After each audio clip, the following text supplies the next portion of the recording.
Kritikal ang usa ka senior citizen nga nagbisikleta humandas magi sa usa ka negosyante nga matud pa hubog nga nagmaneho og sakyanan sa Mananga Bridge, Barangay Tabunok, Talisay City kagabi.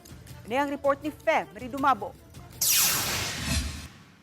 Ang biktima mao si alias Benvenido, 62 anyos, nga taga Barangay Lawaan 3 sa Talisay City. Samtang ang suspect mao si alias Agas, 53 anyos, nga taga Linaw sa lungsod sa Minglanilla. Sa investigasyon sa kapulisan og sa City Toda, nagbisikleta ang biktima. Gikan sa merkado, nagpalit og kinilong bugas aron unta lungagon alang sa ilang panihapon. Sa iyang pag-abot sa Mananga Bridge, pasado alas 7 kagabi, kalit lang kining nadasmagan sa pick-up nga gimaneho sa matud pa hubog nga driver. Kining maong driver ni Angkon nga gikan siya nga nag-inom and then paingon iya sa pick-up and then paingon na sad siya mo pauli. Patod pa niya sa investigation nga wa dayon kuno siya makakita sa maong nagmaneho sa maong bisikleta hinungdan nga iya ning naigo.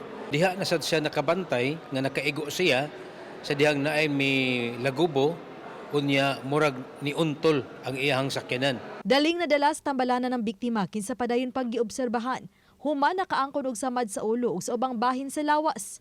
Ang suspect ang gikustodiya sa kapulisan ug daling nakahangyo ang City Toda sa Land Transportation Office o LTO-7 kagabi aron mapaubos kini sa liquor test. Ug tuod man nagpositibo kini sa ilimnong makahubog. Hinungdan nga bisan kung nakigsettle ra ang pamilya sa biktima ngadto sa driver.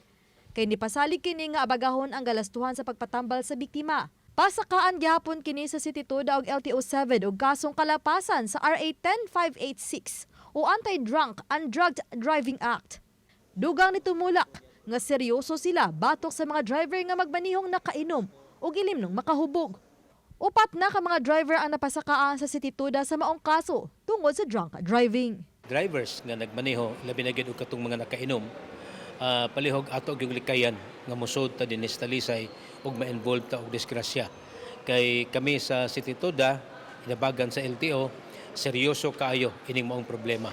Tungod kay sagad sa mga disgrasya nga nahitabo dinis Talisay ug sagad sa mga nangamatay sa aksidente, pulos gyud nakainom. Uban ni Godfrey Relien, Fem Ridumabo. Balitang Bisdak.